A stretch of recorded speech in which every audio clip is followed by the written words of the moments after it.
Ranch मात्र भी प्रेम की उत्पत्ति नहीं हो सकती अन्य साधनों से, जब तक रसिक महापुरुषों का संग नहीं होगा। रसिक जो केवल प्रिया प्रीतम में ही तन्मय है। रसिक तबहि पहचानिए जाके यह रस रीति, छिन छिन ही में उपजे लाल लाडली प्रीति। नवीन प्रीति, प्रक्षण वर्धमान प्रीति, लाडली लाल को दुलार करने की वृत्ति, वही रसिक महापुरुष जो प्रतिपल प्रिया प्रीतम को सुख देने की भावना में मगन है। पहली बात तो रसिकों का संग, और दूसरी बात जैसे हित हरिवंश अनंत सचुनाही, बिनुया रजहि लिए रहो को काहो मनहि दिए। मेरे प्राणनाथ श्री श्यामा शपथ करो तृण छिए। ये ठसक हो जाए मेरी महारानी श्री राधा रानी, मेरी प्रियाजू। तीसरी बात, वृंदावन की रज का सेवन करे। चौथी बात, हर समय नाम जप करता रहे। पांचवी बात, बिना प्रिया प्रीतम को भोग लगाए कुछ खाए पिए ना। छठवीं बात, रोज चरणामृत का पान करे। अगर हम ये नियम धारण कर ले और ये लंबे समय तक नियम चले तो हमारे हृदय में प्रेम प्रकाशित हो जाए। ये जो हम साधन बता रहे पहले उसे करो। रसिकों का संग बताया, जो इस 6 बातें बताए, इनको जीवन में उतारो, फिर अपने आप सब हो जाएगा। धैर्य पूर्वक जो कहा जाए वैसे चलो। जी सार्थक जी, गाजियाबाद। राधे राधे गुरु जी। राधे राधे महाराज जी। महाराज जी, हम कैसे पहचाने कि हमारी भक्ति सच्ची है या बस मन और अहंकार को अच्छा महसूस कराने का? जब हम हर समय दुख में, सुख में, लाभ में, हानि में, जय में, पराजय में, चलते फिरते, उठते बैठते, खाते पीते, सोते जागते, हर समय भगवान का मधुर मधुर स्मरण होने लगे, प्रियालाल का स्मरण होने लगे, तो जानना चाहिए हमारी भक्ति बढ़ी है। और जब केवल पूजा पाठ किया थोड़ी देर, इसके बाद मनोरंजन, संसार का चिंतन, उसी में हम फंसे हुए हैं, वो भक्ति नहीं है। उसका कोई विशेष महत्व नहीं है। महत्व है चलते फिरते, उठते बैठते, खाते पीते, सोते जागते, हर श्वास में इष्ट देव का स्मरण करना। यदि भगवत स्मृति बढ़ रही है तो आपकी भक्ति ठीक है, और यदि भगवत स्मृति नहीं बढ़ रही तो भक्ति में कहीं दोष है, उसको छोड़ दो। जो आप दोष, कोई गलत आचरण, गलत चिंतन, गलत देखना, गलत सुनना, गलत बोलना, गलत खाना, इनको छोड़िए।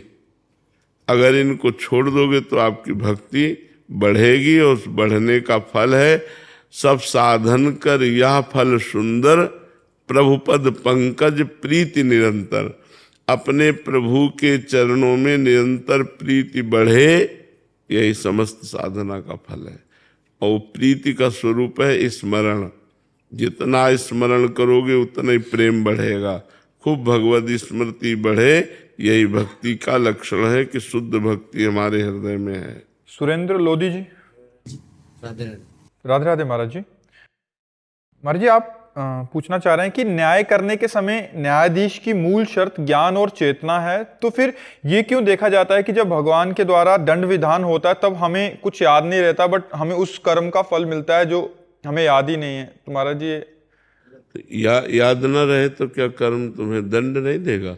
तुम किसी का कर्जा लिए हो और तुम भूल जाओ तो तुम्हारी गलती है। तुम्हारी याद तो बहुत कमजोर है। 9 महीने माँ के गर्भ में रहे, याद है? 9 सेकंड की भी याद है, और इसी जन्म में तो रहे, माँ के गर्भ में रहे कि नहीं रहे? तो अपनी याद तो बहुत कमजोर याद है। हो तो तुम ही, शरीर बदल गया। अब पूर्व में कर्म तुमने जो किए हैं वो तुम्हें दंड तो भोगना ही पड़ेगा। जैसे 10 वर्ष मुकदमा चलता है, आप भूल जाओ कि कत्ल किया था, लेकिन आपको जो सजा है, आजीवन सजा, फांसी की सजा, वो तो मिलेगी ना। अब कह दो हम भूल गए तो हमको क्यों सजा मिलती है? भूल गए तो तुम्हारी गलती है, तुम्हारी कमी है, नहीं तुमने जो जो अपराध किए हैं या जो जो अच्छे कर्म किए हैं उनका फल आपको मिलेगा। अच्छा, शरीर बदल जाते हैं, शरीर माने पोशाक। तो आप पहले जब कत्ल किए तो धोती कुर्ता पहन के किए थे, लेकिन अब जब आप मुकदमा लड़ रहे हैं तो आप पैंट शर्ट से लड़ रहे हैं, तो आपको सजा नहीं होगी क्या? सजा तो होगी ना। तो जैसे आप पूर्व जन्म में स्त्री थे या पुरुष थे या क्या थे, आपने पाप किया, अब इस जन्म में आप पुरुष स्वरूप में बालक हैं अभी, तो आपको भयंकर दंड मिला। तो अवस्था थोड़ी देखता है, कानून अवस्था नहीं देखता। जो भागवतिक कानून है वो अवस्था, वो गर्भ में भी दंड दे देगा, गर्भ ही नष्ट हो गया। वो तो दंड विधान कर्म के अनुसार जो आएगा, तो ये थोड़ी देखा जाता है कि बालक बूढ़ा जवान, ये तो कपड़ा है बाहरी, बालक बूढ़ा जवान। जीवात्मा तो पुरातन है ना, भगवान का अंश है ना, और वही गलती करवा रहा तो उसी को भोगना पड़ता है। समझ पा रहे हो आप? तो हमारी स्मृति तो बहुत थोड़ी है, हम इसी जन्म की बातें बोल। परसों क्या खाया था 12 बजे दोपहर के? हमारी तो स्मृति बहुत छोटी है, नहीं है? कि अगर हम अचानक पूछे, हम ही से पूछ लो ना कि आपने परसों दोपहर के क्या पाया था, सोचना पड़ेगा। परसों की बात, जबकि हमने खाया है, सोचना पड़ेगा हमें। तो फिर हमारी सोच तो बहुत कमजोर सोच है। हम अपनी सोच के अनुसार न्याय कैसे मांग सकते हैं? हमने जो जो किया जन्म जन्मांतरों में, अवश्य में भोक्तव्यम कृतम कर्म शुभाशुभम, हमको शुभ अशुभ कर्म भोगने पड़ते हैं। कुछ माफ भी हो जाते हैं क्या महाराज जी? हाँ, भजन करने से माफ हो जाते हैं, भजन करने से माफ हो जाते हैं। भजन करो, तपस्या करो, तीर्थयाटन करो, पवित्रता पूर्वक दान करो, भगवान का नाम जप करो, इसी से सब पाप नष्ट हो जाते हैं, सर्व पाप नष्ट हो जाते हैं। प्रारब्ध भोगना पड़ता है, प्रारब्ध जो है वो भोगना पड़ता है, पाप सब नष्ट हो जाते हैं। जैसे इसी जन्म में महाराज जी दंड किए, मतलब पाप किए, तो इसी जन्म में दंड क्यों नहीं मिलते? बहुत बड़ी सरकार है ना, बहुत बड़ा कानून है। कभी कभी मुकदमा चलता रहता है और वो जो क्रिमिनल काम करने वाला होता है वो मर जाता है पहले, अब उसका फाइनल ही नहीं हो पाता है। कभी कभी ऐसे समय फाइनल होता है कि बुढ़ापा आ गया उसका, लड़ते लड़ते अब बोले आजीवन कारावास। एक महाराज जी बता रहे थे 45 साल बाद उसका निर्णय हुआ कि ये बाइज्जत बरी कर दिया जाए, इसका वो 45 साल जेल में ही रहा। वो 45 साल जाओ, तो ये प्रारब्ध भोग है। तो देखो यहाँ जबकि एक देश की सरकार है तो इतना समय लेती कि नहीं, अनंत ब्रह्मांडों का न्याय है जहाँ, वहां तो ये जन्म का जन्म लग ही जाता है, वहां तो लग ही जाता है ऐसे। ओमकार जी, श्री हरिवंश महाराज जी। महाराज जी, जैसे आप कहते हैं कि भजन कभी व्यर्थ नहीं जाता, तो मान लेते हैं कि इस कलयुग में मैंने अच्छा भजन करने का प्रयास किया किंतु मेरी मृत्यु बिना भगवत प्राप्ति के हो गई, तो मेरा अगला जन्म किसी अन्य युग में हुआ तो मुझे उस युग के आधार पर? अन्य युग में नहीं, इसी अभी तो बहुत बड़ा युग है, इतनी देर थोड़ी तुम वैकुंठ या स्वर्ग में रखे जाओगे, बहुत बड़ा युग है। 4,32,000 वर्ष की आयु है, तो अभी तो 32,000 में 5-6 वर्ष हुए हैं। 4,32,000 वर्ष की आयु कलयुग की। अभी हम सैकड़ों बार जन्मे मरेंगे, 1-2 बार थोड़ी। यदि भगवत प्राप्ति हो गई तो हो गई, और अगर जो भजन प्रयास करता है और उसको भगवत प्राप्ति नहीं होती तो उसको अगला जन्म जो है बड़ा सुविधाजनक मिलता है। धनी मानी पुरुषों के यहाँ और भक्तमान, धनी मानी भी हैं और भक्तमान है, बचपन से ही सब सुख ऐश्वर्य और बचपन से ही भागवतिक वातावरण। भगवत प्राप्ति के लिए उसको जितनी सामग्री चाहिए, पूर्व जन्म में जो साधना की वो तो जागृत हो ही जाएगी और वर्तमान में उसे बड़ी अनुकूलता मिलती है, तो बचपन से ऐसे संस्कार बन जाते हैं और भगवान की उसे प्राप्ति हो जाती है। वो नष्ट कभी नहीं होता। नामे भक्ता प्रणश्यति, भगवान का भक्त कभी नष्ट नहीं होता, भगवान का भजन कभी नष्ट नहीं होता, भगवान की भक्ति कभी व्यर्थ नहीं जाती, वो अपना रंग दिखा के ही रहती है। जब पाप कर्म अपना रंग दिखा देते हैं तो भक्ति रंग क्यों नहीं दिखाएगी? जब असत कर्म भोगना पड़ता है तो सत्कर्म का फल तो आनंद भोगना ही पड़ेगा। इसलिए खूब नाम जप करो, भगवान की भक्ति करो। नितिन बजाज जी, राधे राधे महाराज। राधे राधे महाराज जी। महाराज जी, जब सब कुछ भाग्य पर निर्भर है तो क्या हम जो नाम जब सब कुछ भाग्य पर निर्भर कैसे है? ये किसने कह दिया तुमको कि सब कुछ भाग्य पर निर्भर है? कुछ लिखा हुआ है कि क्या हमारे साथ? नहीं, क्या लिखा हुआ है? ये लिखा हुआ है कि आज तुम हमारे पास आओगे? मैं वही पूछना चाहता हूँ। नहीं, ये नहीं लिखा हुआ है। उसमें कुछ लिखा हुआ है। प्रारब्ध किसे कहते हैं पहले समझो। जिसे आप भाग्य कहते हो ना, उसे शास्त्रीय भाषा में दैव कहते हैं, प्रारब्ध कहते हैं, विधान कहते हैं, नियति कहते हैं। उसी को कहते हैं कि तुम्हारी जो नियति में है वो तुम्हें भोगना पड़ेगा। तो नियति, दैव, भाग्य, इन सबको प्रारब्ध कहते हैं।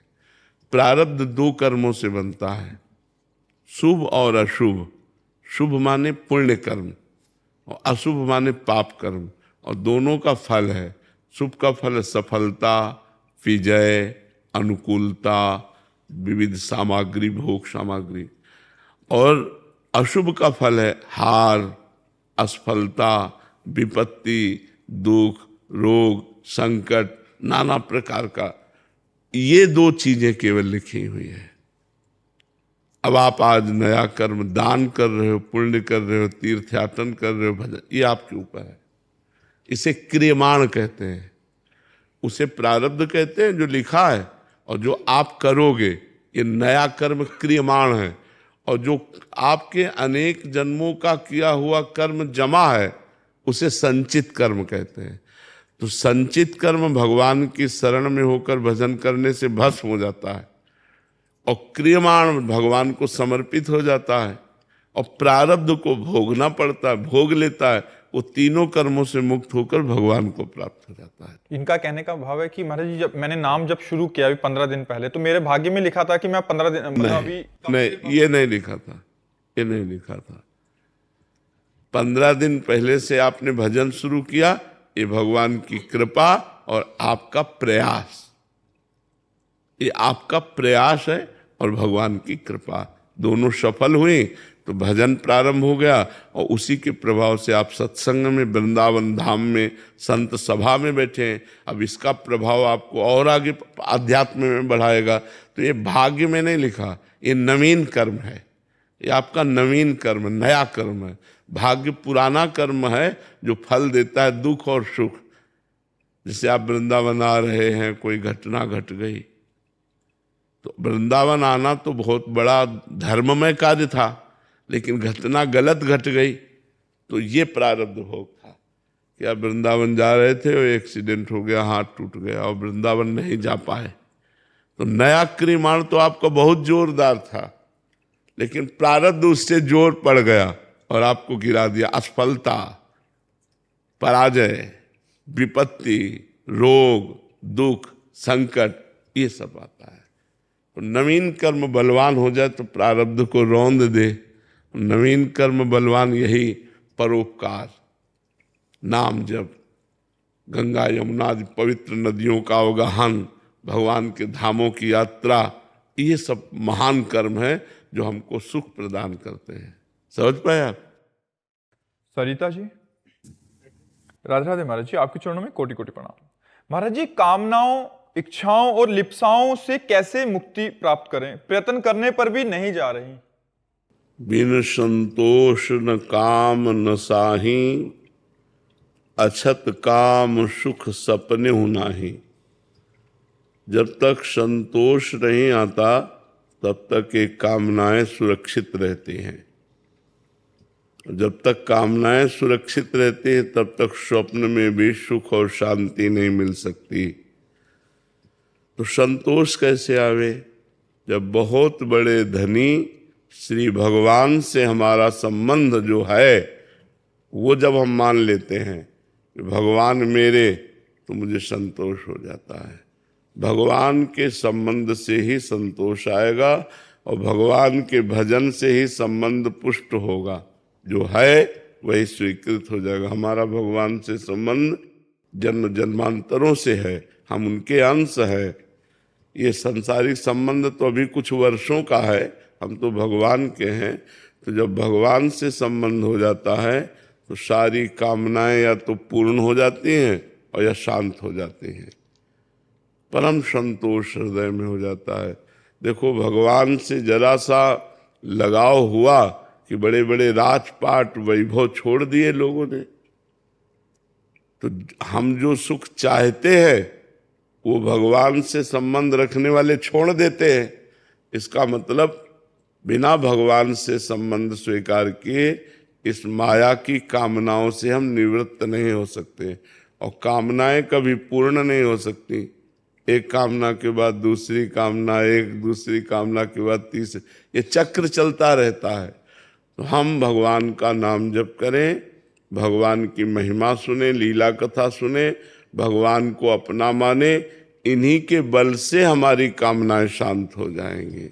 भगवान बड़े कृपालु हैं, भगवान सबके स्वामी हैं, भगवान सब कुछ हैं, उन्हीं की कृपा से हमारी कामनाएं शांत होंगी। तो भगवान की शरण में होकर भगवान का नाम जप करो।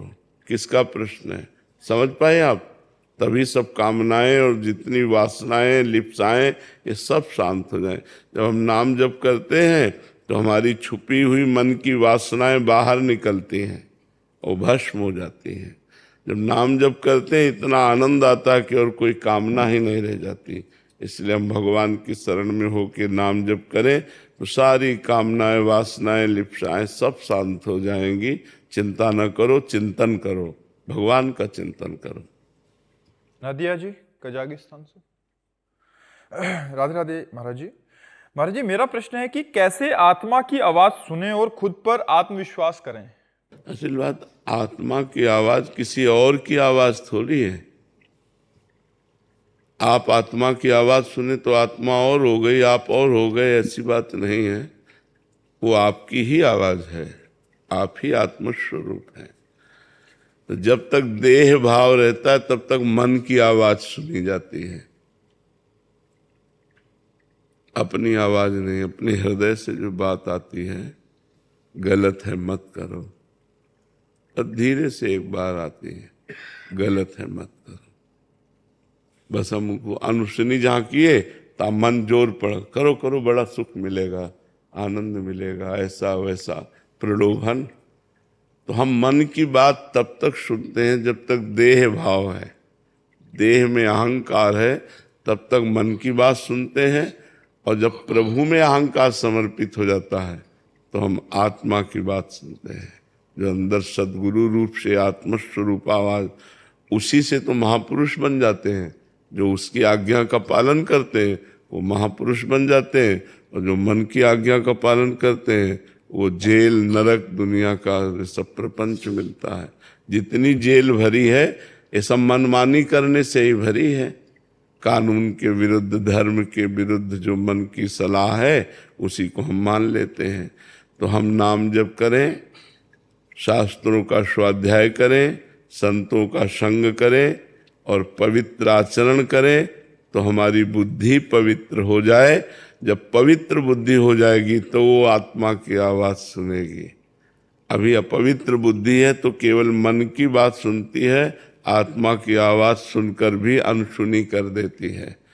तो हमारी बुद्धि पवित्र होनी चाहिए। इसके लिए साधन करो, भजन करो, अपवित्र आचरणों का त्याग करो, गंदा भोजन त्याग करो, जिससे आपका बुद्धि पवित्र हो। और वो बुद्धि, पवित्र बुद्धि आत्मा की आवाज सुने, अर्थात गुरु, संत, शास्त्र, ये सब आत्मा की आवाज है। गुरुजनों की वाणी, संतों की वाणी, शास्त्र की वाणी, ये सब आत्मा आवाज है। अगर इसको मान लिया तो आपका परम कल्याण हो जाएगा, परम मंगल हो जाएगा। सुनील शर्मा जी राधा वल्लभ से। शेरवंश महाराज जी। महाराज जी, जब भीष्म पितामह जी बाणों की शैया पर थे तब श्री कृष्ण भगवान से बोले कि मेरी बुद्धि अभी तक कुंवारी है, आप इसका वर्णन करें। तो कुंवारी बुद्धि का महाराज जी क्या आश्रय है? जैसे हमारी बुद्धि वर्ण कर लेती है किसी भोग को, किसी व्यक्ति को, किसी वस्तु को, किसी स्थान को।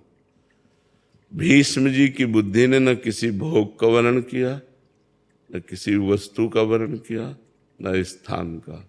जैसे हस्तिनापुर के चक्रवर्ती सम्राट पद के अधिकारी भीष्म जी थे, स्वतंत्र, निर्विरोध, लेकिन अपने पिता की सुख की कामना को पूर्ण करने के लिए सत्यवती जी को ये वचन दे करके लाए कि मैं कभी सिंहासन पर बैठूंगा ही नहीं, बैठूंगा ही नहीं, जो बैठेगा उसकी रक्षा भी करूंगा।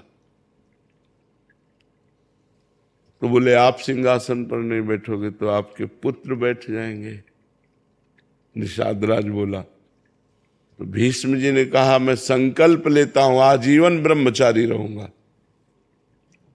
तो न पद, न कोई भोग, न कोई वस्तु, न कोई स्थान।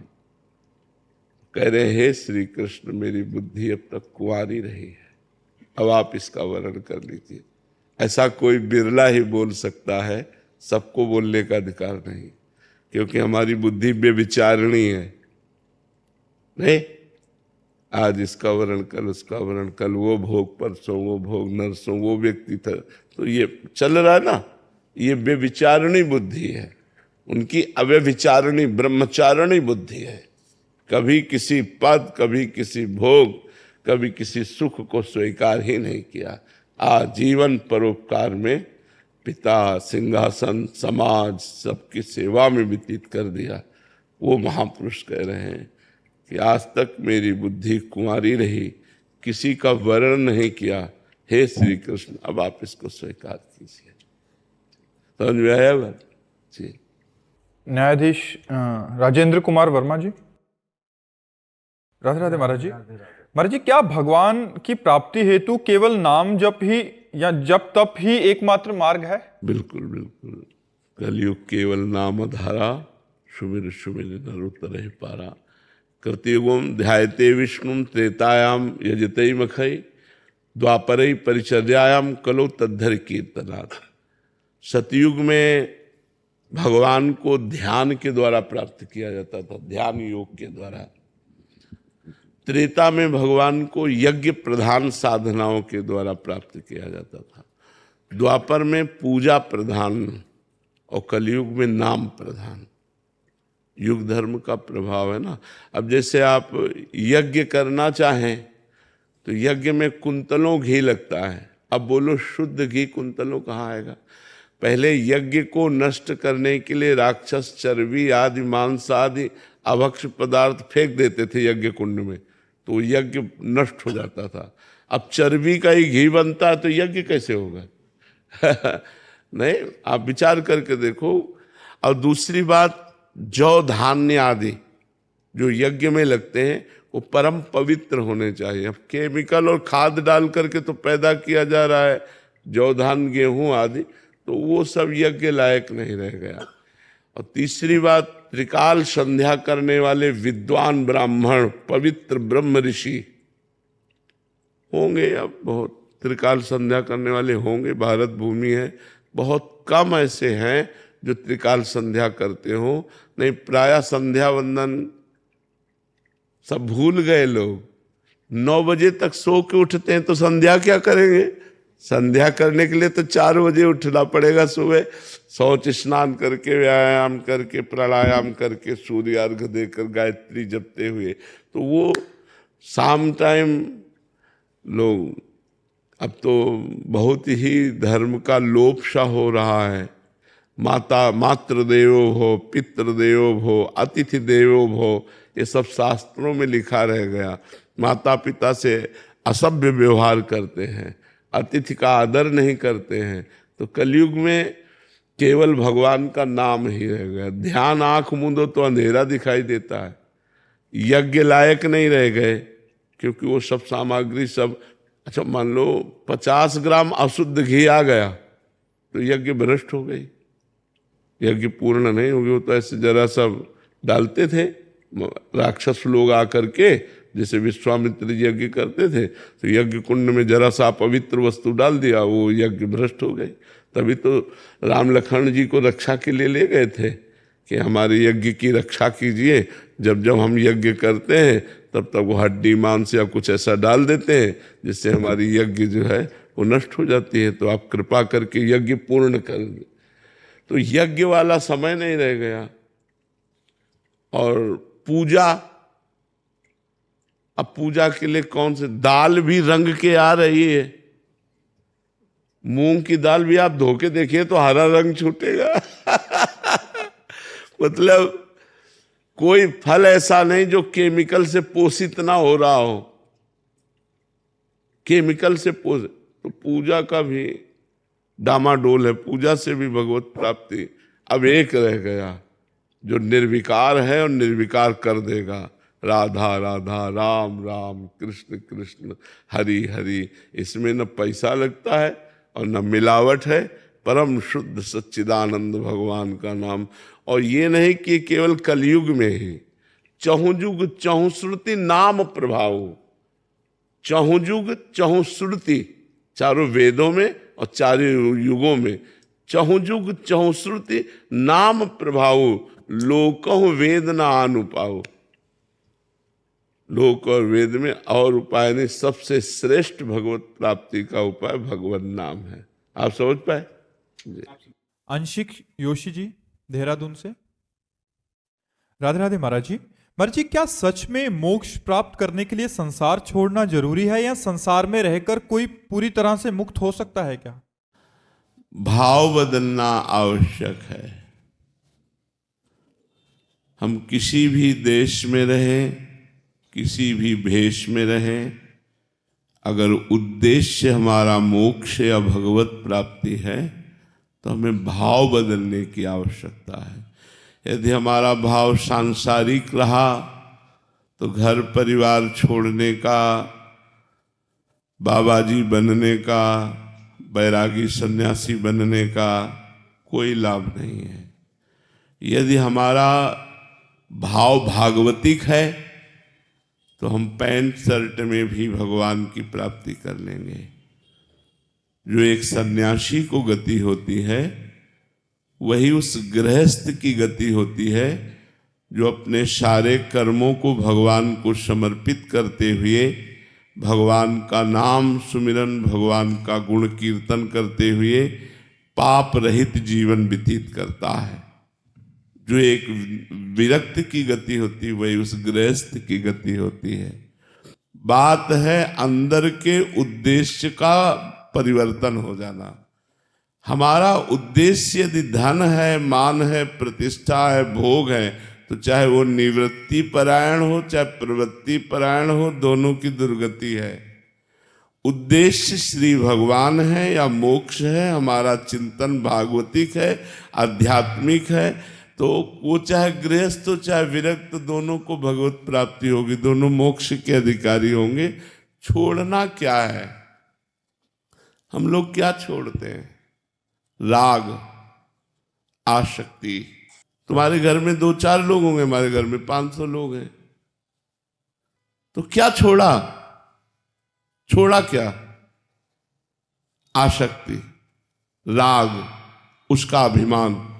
वो आप गृहस्थी में भी छोड़ सकते हैं। हम लोग वैराग्य मार्ग में चल करके गंगा यमुना आदि नदियों का सेवन करते हुए, व्रत उपवास तप करते हुए जिस मार्ग में चले, उस मार्ग के अनुभव की बातें आपको 2 मिनट में बता देते हैं। अगर वो बात स्वीकार कर लो तो आपको वो करने की जरूरत नहीं, अपने आप आगे बढ़ जाओगे। इसीलिए सत्संग की समानता किसी से भी नहीं की गई। तात स्वर्ग अपवर्ग सुख धरी तुलाय कंग, तूल न ताय सकल मिली जो सुख लव सत्संग।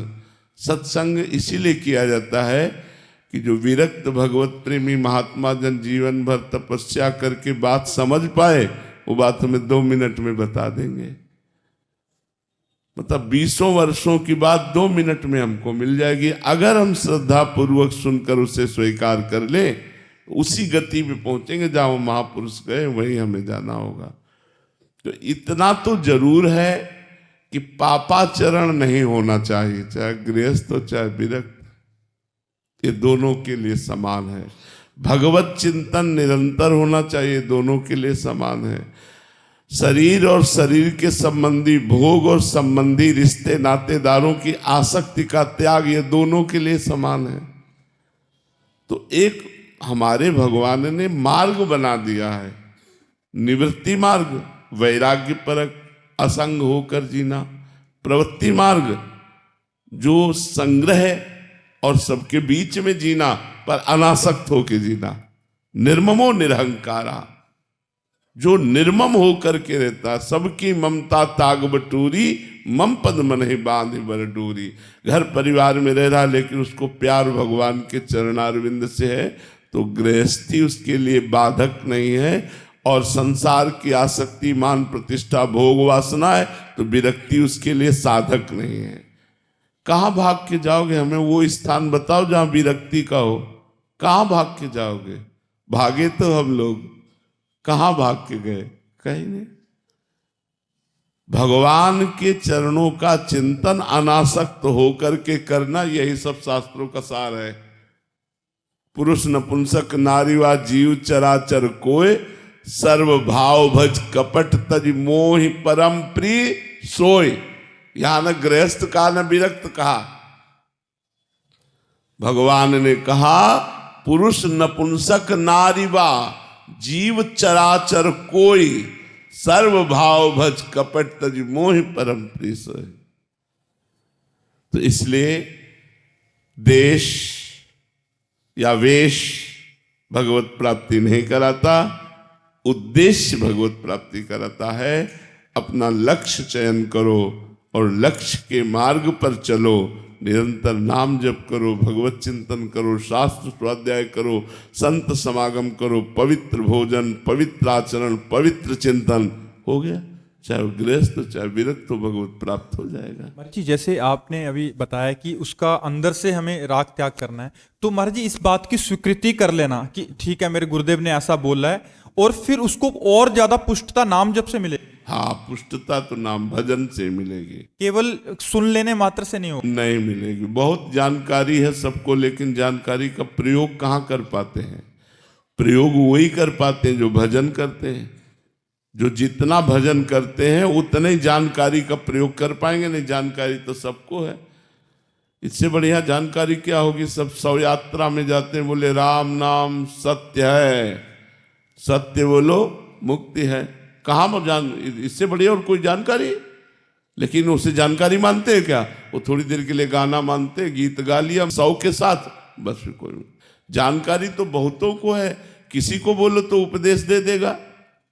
इतना ज्ञान सबको है कि वो एक दूसरे को उपदेश दे सकता है, लेकिन अपनी जानकारी को अपने जीवन में प्रयोग में लाना, ये सही जानकारी है। उसका प्रयोग तभी होगा जब आप नाम जप करोगे, भजन करोगे। अगर नाम जप नहीं, भजन नहीं, तो बुद्धि पवित्र नहीं, तो दूसरों को उपदेश कर सकती है अपवित्र बुद्धि, लेकिन अपने में नहीं धारण कर सकती। और पवित्र बुद्धि अपने में धारण कर देती है। अपने जो जानकारी है वो अपने जीवन में उतारे। पर उपदेश कुशल बहु तेरे, दूसरों को उपदेश करने वाले तो बहुत मिल जाएंगे, लेकिन उसी उपदेश को अपने जीवन में उतारना ऐसे बहुत कम मिलेंगे। तो जीवन में उतारने से ही बात बनती है। केवल उपदेश सुन लेने मात्र से या सुना देने मात्र से तो बात नहीं बनती। नायम आत्मा प्रवचनेन लभ्या न मेधया न बहुना श्रुतेन। आत्मज्ञान न बहुत प्रवचन करने वाले को होता, न बहुत सुनने वाले को होता, न बहुत बुद्धिमान को होता है। आत्मा जिसका वर्ण कर लेती है। किसका वर्ण करती? जो तन्मयता पूर्वक साधन में लगा है। गुरु कृपा हुई मोक्ष मूलम, गुरु कृपा, आत्मबोध हो गया। इसलिए सुनो और नाम जप करो और अपने आचरण में उतारो। तो चाहे गृहस्थ हो चाहे विरक्त, सबको भगवत प्राप्ति हो जाएगी। भगवत प्राप्ति कठिन नहीं है। कठिन है भोगों का त्याग करना, कठिन है परिवार की ममता का त्याग करना, कठिन है शरीर की अहमता का त्याग करना। ये साधना के द्वारा त्याग हो गए तो भगवान तो हमारे हैं। और सही पूछो तो क्या मोक्ष होना है, किसका मोक्ष होना है? क्योंकि आत्मा न कभी बंधन को प्राप्त हुई थी, न बंधन में है, न बंधन को उसे कोई प्राप्त होगा। वो तो जीवन मुक्त है।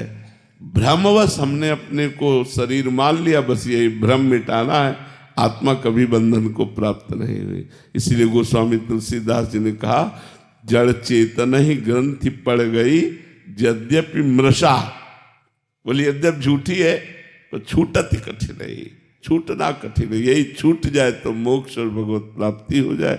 इसी के लिए मनुष्य शरीर मिला है, इसी के लिए गुरुजनों की शरण में होकर के स्वाध्याय करते हुए, सत्संग करते हुए, भगवत चिंतन करते हुए और अच्छे आचरणों के द्वारा हम अध्यात्म की यात्रा पूर्ण करते हैं।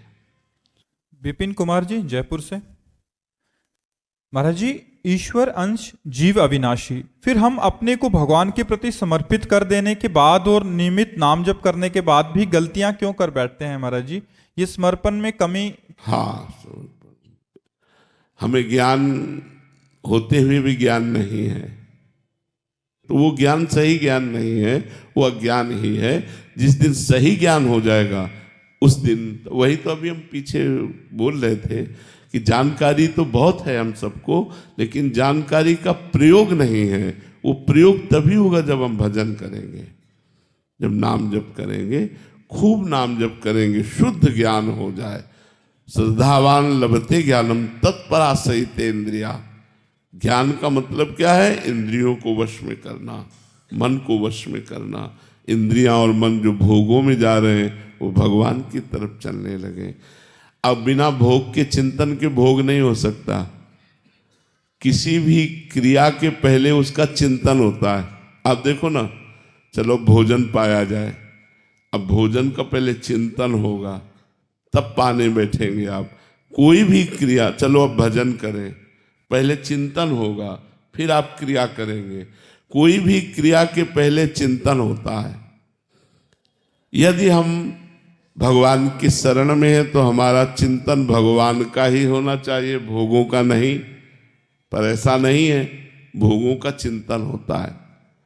ध्यायते विषयान पुंसान संगास्ते सूप जायते, संगात संजायते कामा, कामात क्रोधो भी जायते, क्रोधात भवति सम्मोहा, सम्मोहा स्मृति विभ्रमा, स्मृति भ्रंशात बुद्धिनाशो, बुद्धिनाशात प्रणश्यति। जब हम विषयों का चिंतन करते हैं, विषयों का ध्यान करते हैं, कोई भी विषय हो, जहां भोगने की कामना प्रकट हुई, यदि पूर्ण हो गई तो लोभ प्रकट हो जाएगा और भोगने की इच्छा, और यदि पूर्णता में बाधा पड़ी तो क्रोध प्रकट हो जाएगा। क्रोध और लोभ दोनों स्मृति भ्रम में डाल देते हैं। स्मृति भ्रंश होने पर बुद्धि का नाश हो जाता है, बुद्धि का नाश होना ही सर्वनाश है। तो इन कामनाओं से, भोगों के चिंतन से सर्वनाश है। इसलिए उपासक को डरना चाहिए कि हमारा भोगों का चिंतन न होने पावे, भगवान का चिंतन बने। जब भोगों के चिंतन की तरफ मन जाए तो उसे घसीट कर भगवान की तरफ लाओ, बार बार नाम जप करवाओ, भगवान से प्रार्थना करो।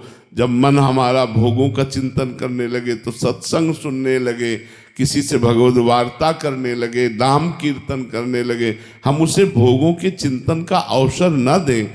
अगर भोगों के चिंतन का अवसर देंगे तो वो संकल्प बना देगा, और संकल्प बन गया तो क्रिया हो जाएगी, क्रिया हो गई तो कर्म बन गया, भोगना पड़ेगा, बंधन बन गया वही। इसलिए ध्यायतो विषयान पुंसान, विषयों का ध्यान ही ना होना चाहिए, चिंतन ही ना होना चाहिए। ऐसा अभ्यास करो। अभ्यास योग युक्त चेतसा नान्यगामिना। हमें ऐसा अभ्यास करना है, हमारा चित्त कहीं और जाए ही ना, तो ये अभ्यास रहो। ये अभ्यास की कमी, शरणागति तो हम भगवान के हैं ही, शरणागति की पूर्णता अभ्यास की पूर्णता से होती। जब अभ्यास निरंतर भगवान के भजन का, तो वैसे शरणागति पूर्ण होती चली जाती है। सरबजीत जी हैदराबाद से। राधे राधे महाराज जी। महाराज जी, एक दोहा आता है कि कबीरा अपने को ठगाइए और न ठगिए कोई, आप ठगे सुख होत है और ठगे दुख होए। महाराज जी, दूसरों को न ठगने की बात तो समझ आती है, बट क्या खुद को ठगाना गृहस्थ धर्म में अनुकूल है? खुद को ठगाने में महाराज जी सुख कैसा? हमको पूर्व जन्म की बातों का तो पता होता नहीं, तो जब हमारे कोई ऐसे कार्य करता है हमारे साथ, तो हमें लगता है वो ठग है, वो ठगाई कर रहा है। वो ठग नहीं, कबीरा खुद को ठगाइए। हमारा अगर ऋण लिया हुआ है तो ही वो पैसा ले जा सकता है या संपत्ति ले सकता है। अगर ऋण नहीं लिया तो कोई ले नहीं सकता है। बात पक्की बात समझ लो। तो ठगाई का मतलब है, अगर कोई हमसे बेईमानी करता है तो वास्तविक वो बेईमानी नहीं करता, हमने पहले कर्जा लिया था उसको निपटा रहे, इसलिए सुख हो। और दूसरे को ठगने से दुख इसलिए कि अब हम नया कर्म कर रहे हैं। हमें ठगाई नहीं करना, अब हम नया कर्म कर रहे हैं, अगर दूसरे के साथ बेईमानी करते हैं, ठगाई करते हैं, उसमें ये सूत्र नहीं चलेगा कि हमारा लिया होगा तो इसलिए हम ठगाई कर रहे हैं। नहीं, हम नहीं ठगाएंगे। कबीरा आप खुद को ठगाइए, किसी औरन को मत ठगिए, क्योंकि खुद को ठगाने से सुख होगा और औरन के ठगने से दुख होगा। इसलिए सावधान हो, महापुरुष जन करते रहते। आपको समझ में आई बात जी? ललिता जी राजस्थान से। राधा वल्लभ श्री हरिवंश महाराज जी। महाराज जी, एक सामान्य व्यक्ति बिना गुरु दीक्षा के भगवान के प्रति अटूट विश्वास व निष्ठा के साथ भक्ति को कैसे विकसित कर सकता है बिना गुरु के?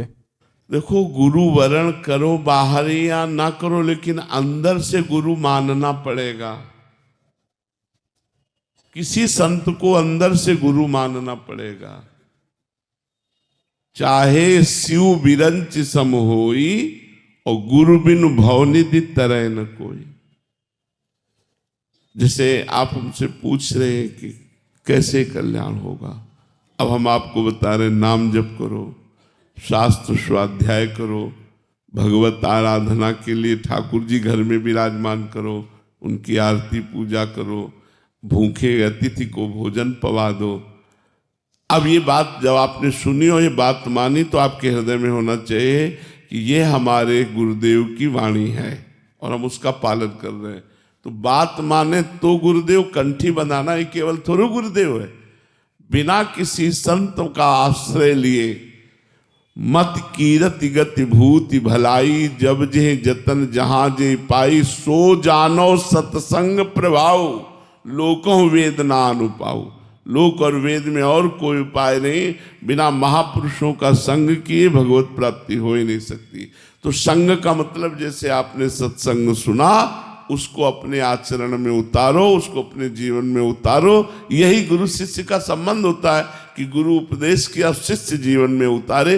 जरूरी थोड़ी कि कंठी बनाना, जरूरी थोड़ी उनके पास बैठकर ये कहना कि हम आपके शिष्य हैं, आप हमारे गुरु। बात मान लो, इसी से आपका कल्याण हो जाएगा। पर ये भाव रखना पड़ेगा किसी न किसी संत भगवान में कि ये हमारे गुरुदेव हैं, ये हमारे गाइड करने वाले हैं। राहुल जी नोएडा से। राधे राधे महाराज जी। गुरुदेव, मैं कौन हूं इसका पूर्ण ज्ञान आपने दे दिया है और अब मैं उस स्थिति को महसूस करना चाहता हूं। क्या अगर मैं राधा नाम किसी विशेष समय पर विशेष आसनों पर बैठकर और सूक्ष्म आहार के साथ जपता हूं और दूसरी तरफ मैं राधा नाम आम स्थिति में जपता हूं, तो क्या इस स्थिति को मैं प्राप्त हो सकता हूं या इसमें फर्क पड़ेगा? देखो, जो पहली बात बताई उसमें तप युक्त भगवान नाम जप है। जैसे विशेषासन, पद्मासन या सिद्धासन में बैठ करके अल्पाहार करके पवित्र भाव से जपना, तो उसमें तप के साथ राधा नाम है, जप है। अब वो विशिष्ट प्रभाव तो देगा ही, मतलब जहां लाखों में काम बनना वहां हजारों में बन जाएगा। वो विशिष्ट क्योंकि तप के साथ है।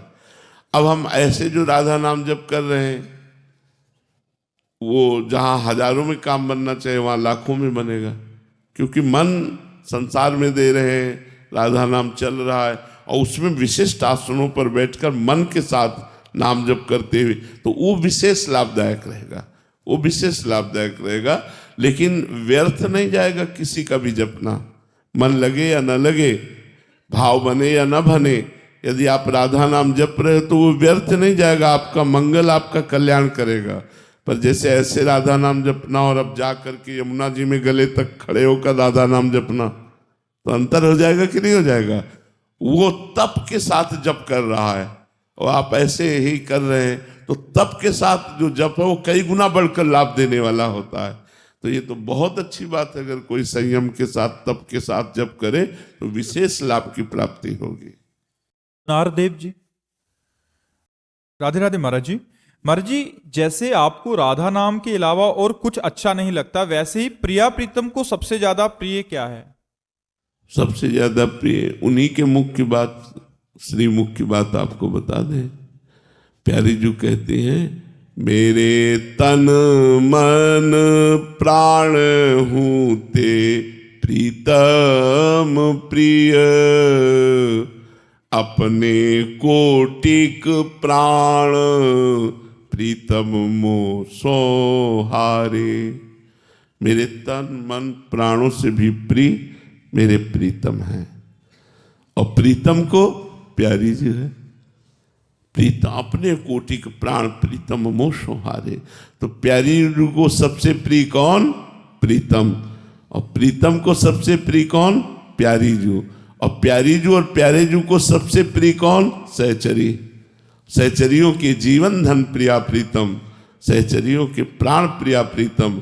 तो जो जैसे प्यार करता है प्रभु वैसे ही प्यार करते हैं। ये था माम प्रपद्यन्ते तास तथैव भजाम्यहम्। तो ऐसे ही प्रियाजू लालजू की प्राण है सहचरियाँ। जैसे सहचरियों के प्राण प्रिया प्रीतम, तो प्रिया प्रीतम के प्राण सहचरियाँ। तो ये है कि प्यारी जी को सबसे प्रिय प्रीतम, प्रीतम को सबसे प्रिय प्यारी जी। जयप्रकाश गुप्ता जी झांसी से। राधे राधे महाराज जी। महाराज जी, यदि पत्नी भक्तिभाव वाली हो और उसका पुण्य पति को मिलता है या नहीं? और पति भक्तिभाव वाला हो तो पत्नी को मिलता है? आपने पाणी ग्रहण किया है। जो पति होता है ऐसे होता है, पति का हाथ नीचे होता है और पत्नी का हाथ ऊपर। उसे पाणी ग्रहण संस्कार कहते हैं विवाह को। तो मतलब आज से मैं आपका सारा भार लेता हूं, अर्धांगिनी कही गई है। तो यदि पत्नी जब तक व्रत संयम नियम आदि कर रही है और पति मनमानी आचरण कर रहा है तो पति की दुर्गति होगी और पत्नी को परम कल्याण होगा। और पत्नी यदि केवल अपने पति में आसक्त है, पति की आज्ञा का पालन करती है, पति की सेवा में रहती है और कोई तप भजन नहीं है और पति उसका भजनानंदी है, तो उसका कल्याण हो जाएगा। पत्नी का कल्याण हो जाएगा पति उपासना मात्र से। पर पति भगवत भजन करने वाला हो तो पति यदि तीर्थ गया है, पत्नी ने सारी तैयारी कर दी है उनकी, अब वो तीर्थ यात्रा करके आएंगे तो आधा फल पत्नी को अपने आप प्राप्त हो जाएगा। लेकिन पत्नी यदि तीर्थ गई है और पति विषयी है तो कुछ नहीं प्राप्त होने वाला है। पति ऐसे रहे, ये धर्म शास्त्रों का निर्णय है। पत्नी को ज्यादा फायदा है महाराज जी। तो उसने अपना जीवन दे दिया ना आपको। आप उसके घर जाते हैं क्या? वो आपके घर आती है अपने परिवार को छोड़ करके और अपना पूरा जीवन दे दिया, तन मन प्राण सर्वस्व समर्पित करके आपकी सुख के लिए लग गई। तो आप ही पाणी ग्रहण के सारा भार आपको निर्वाह करना पड़ेगा। इसलिए दोनों में से कोई एक भी अगर लग जाता है अध्यात्म मार्ग में, तो बहुत बार देखा गया है, तो मतलब वो दूसरा जो दूसरे भाव वाला होता है, पति अगर लगा है तो पत्नी भी उस मार्ग पे चलना शुरू कर देती है, पत्नी लगी है तो पति भी। ये बहुत बार देखा गया। हाँ, संघ का तो प्रभाव पड़ता ही है, पर कभी कभी विपरीत भी होते हैं। कई ऐसे भक्त आए हैं जो बताया, मतलब उनकी स्त्री स्वरूप में वो भक्त हैं, तो उन्होंने बताया कि हमारे सास ससुर और पति सब मांस खाते हैं। अब वो वैष्णव है तो बहुत समस्या आती है महाराज जी कैसे। तो ऐसे परिवार भी मिल जाते हैं जो भक्ति रहित होते हैं और बिटिया भक्ति वाली होती है, तो वहाँ उसको बड़ी समस्याएं होती हैं। और कई ऐसे पति मिले कि हम तो भक्ति में चलना चाहते पर हमारी पत्नी सहयोग नहीं देती खान पान व्यवहार आदि में। तो बड़े वो कृपा पात्र गृहस्थ है जो पति पत्नी दोनों मिलकर भगवान के मार्ग में चलते हैं, भगवान की आराधना करते हैं। बहुत धन्यवाद का पात्र है वो परिवार जो सब कोई मिलकर भजन करता है, सब कोई कीर्तन आरती पूजा और एक व्यवहार है। और अलग अलग व्यवहार में थोड़ा प्रतिकूलता तो होती है। अब मान लो उसका पति है और वो प्रतिकूल आचरण करने वाला है, तो अब पत्नी को तो उसके सेवा में रहना है और सारी की सारी भक्ति की प्रतिकूलता उसको मिलेगी। पर धन्यवाद पात्र है कि यदि वो ऐसी प्रतिकूलता में भक्ति कर ले जाए तो भगवान की विशेष कृपा प्राप्त होती है। महाराज जी, जैसे कोई पति अगर गलत व्यवहार करता है, गलत कर्म बन जाते हैं, तो पत्नी को भी उसका कर्म का दंड मिलेगा या मतलब ऐसे विपरीत अगर एक दूसरे का कर्मों का फल नहीं है? नहीं, और ना पत्नी के पाप कर्म करने से पति को दंड मिलेगा। हाँ, पाप कर्म का अपना अपना है। पूर्ण धर्म कर्म के लिए वो धर्मिणी कही गई है, धर्म सहचारिणी कही गई है पत्नी को। जो है ना, कहते हैं ना कि हमारी धर्म पत्नी है, धर्म पत्नी, धर्म से युक्त। अगर आप अधर्म करते हो तो आप भोगी हो, वो पाप करती तो वो भोगे। पतिवंचक पर पति रति करई, रौ नरक कल्प सत परई। जो स्त्री अपने पति को छल करके कि पति को भुलावे में डालकर दूसरे पुरुष से संभोग करती है, वो करोड़ों वर्ष तक रौरव नरक में पड़ती है। बहुत बहुत तो ये सब पाप कर्म है, बहुत सावधानी से। जब ब्याह हो जाए तो बिल्कुल धर्म पूर्वक चलो। मनुष्य जीवन बहुत थोड़ा है, इससे परम लाभ नाम जप करो, पापाचरण का त्याग करो, कर्मों को भगवान को समर्पित करो और प्रसन्न रहो, स्वस्थ रहो। इसी जन्म में भगवान की कृपा प्राप्त हो, ऐसा लक्ष्य बना लो। विकास कुमार जी, राधे राधे। राधे राधे महाराज जी, आपके चरणों में दंडवत प्रणाम। महाराज जी, मैं एक गृहस्थ हूँ, अपने पारिवारिक और सामाजिक जिम्मेदारियों को निभाते हुए नाम जप का भी अभ्यास कर रहा हूँ। महाराज जी, गृहस्थ को अपने जीवन में कब उसे अपने समस्त पारिवारिक एवं सामाजिक जिम्मेदारियों से, मतलब इनका कहने का भाव है कि कब ऐसा हो जाना चाहिए कि अब सब समर्पित करके मैं भगवत मार्ग। हाँ, जब पुत्र सयाने हो जाए, उनका ब्याह हो जाए, तब तक घर में रुकना चाहिए। और जब ब्याह हो गया और सयाने हो गए, अपने अपने कार्य में लग गए, फिर अपने को हटा लेना चाहिए धीरे धीरे और भगवान की तरफ बढ़ना चाहिए। धामों की यात्रा करनी चाहिए। महीना 2 महीना धाम में रुक गए, फिर 10-5 दिन घर में रुक गए, फिर धाम में रुक गए। मतलब मोह धीरे धीरे नष्ट करना चाहिए। और चौथी अवस्था जो वृद्धावस्था कही जाती है, ये परिवार से अलग होकर व्यतीत करनी चाहिए। तो उसे जो सन्यासियों का मार्ग है ना, सन्यासियों के मार्ग से जो गति प्राप्त होती है, उस गृहस्थ को वही गति प्राप्त होती है जो सन्यासियों। क्योंकि हमारे सनातन धर्म में 4 आश्रम हैं। पहला है ब्रह्मचर्य आश्रम, दूसरा है गृहस्थ आश्रम, तीसरा है वानप्रस्थ आश्रम और चौथा है संन्यास आश्रम। चारों आश्रमों का पालन करना चाहिए मनुष्य शरीर में। तो पहला ब्रह्मचर्य आश्रम, दूसरा गृहस्थ। अब गृहस्थ में जैसे आपकी संतानें पढ़ लिख गई, उनका ब्याह हो गया, वो व्यापार नौकरी आदि में रत हो गए, अब अपने को हटा लेना चाहिए और फिर बिल्कुल निर्मोही होकर भगवान को समर्पित करके फिर वनवास करना चाहिए। तो अब वो ऐसा समय नहीं रह गया कि हम जंगलों का कंदमूल फल खाएं, ऐसा समय नहीं रह गया। समय के अनुसार साधना होती है। जैसे आप पानी नहीं पी सकते कहीं का, पहले नदियों का पवित्र पानी गंगा यमुना का पी, अब आप पी नहीं सकते, इन्फेक्शन हो जाएगा, मर जाओगे। क्योंकि बड़े बड़े सीवर लाइन गिर रही हैं, तो नदियों का पानी तो पीने लायक नहीं रह गया कि भरपेट पानी पी लो। अच्छा, कुआं रह नहीं गए, हैंडपैप चले, वो भी खत्म।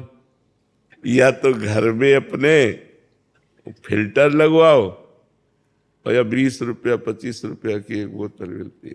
देखो, बाहर कहीं शौच नहीं जा सकते आप, क्योंकि हर खेत में सब बाउंड्री, सब व्यवस्था है, ऐसे लोग डंडा मारेंगे। बाहर आप स्नान नहीं कर सकते, कहाँ कर सकते हैं?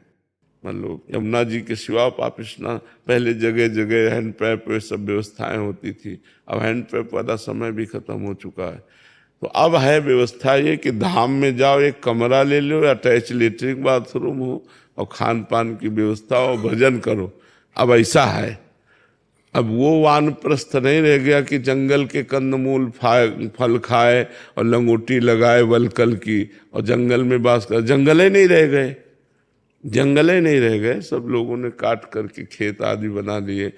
अच्छा, किसी के बेर अमरूद के पेड़ हैं तो आप तोड़ के खा नहीं सकते, नहीं पीट देगा। तो अब कुछ ऐसा नहीं रह गया जैसा शास्त्रों में लिखा है कि वानप्रस्थ कैसा कठोर तप करे वो। तो अब यह है कि धाम है, काशी है, हरिद्वार है, ऋषिकेश है, ऐसी जगह अपना कमरा ले ले और वास महीना 2 महीना 4 महीना या आजीवन वास करे और भजन करके परिवार से दूरी शरीर त्याग दे। ये जरूर है कि अंतिम समय परिवार से दूरी शरीर त्याग करे धामों में, तो उसको वही गति प्राप्त होती है जो भगवान के प्रेमी संतों को गति प्राप्त होती है। वो भगवान के लिए अपने परिवार का मोह त्याग करके धाम आदि में जीवन जितना बचा है उतना व्यतीत करते हुए, भजन करते हुए शरीर त्यागे, तो उसे उत्तम गति प्राप्त होती है। समझ पा रहे हैं आप? जो वुमेन क्रिकेट होता है महाराज जी, उसमें प्लेयर हैं। अभी वर्ल्ड कप हुआ था महाराज जी पूरे देशों में, विश्व चैंपियनशिप, उसमें भी भारत जीता है महाराज जी। बहुत सुंदर। ये कहने को तो खेल है, लेकिन इससे पूरे अपने भारत को सुख मिलता है। जैसे भारतीय खिलाड़ी जीता तो एक मैच, लेकिन सुखी हम भारतवासी पूरे होते हैं कि हम जीत गए। नहीं, पूरे भारतवासी, भारत जीता मतलब हम पूरे नगरवासी सब प्रसन्न हो जाते हैं। तो बहुत बड़ा एक परोपकार भी है, प्रसन्नता देना सबसे बड़ी बात है। तो प्रयास करना चाहिए कि हम विजय को प्राप्त करें, अच्छा अभ्यास करें, भगवान का चिंतन करें और अभ्यास से सब हो जाता है। अगर हम नित्य अभ्यास करें तो हम प्रवीण खिलाड़ी बन सकते हैं। तो जहाँ खिलाड़ी जीतता है तो अभ्यास ढीला कर देता है और मनोरंजन में फंस जाता है, तो फिर आगे उन्नति नहीं प्राप्त कर। जीते तब हम और सावधान हो जाएं और नित्य अभ्यास करें और प्रवीणता करें तो हम आगे बढ़ते चले जाएंगे। पूर्व में भी महाराज जी शायद यही उपदेश दिया था, अभ्यास का ही। अभ्यास ही एक वो है जिससे हम आगे बढ़ सकते हैं। महाराज जी के श्रीमुख से जो भी निकले आज ईश्वर की तरफ से दो शब्द। भगवत स्मृति ही मनुष्य जीवन का सार है, क्योंकि साधन धाम मोक्ष कर द्वार इसे कहा गया है।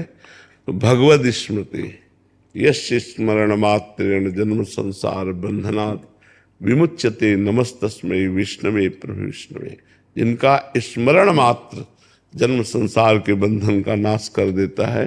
इसलिए उठते बैठते चलते फिरते खाते पीते सोते जागते हर समय भगवत स्मृति बनी रहे, यही मनुष्य जीवन की साधना का परम फल है।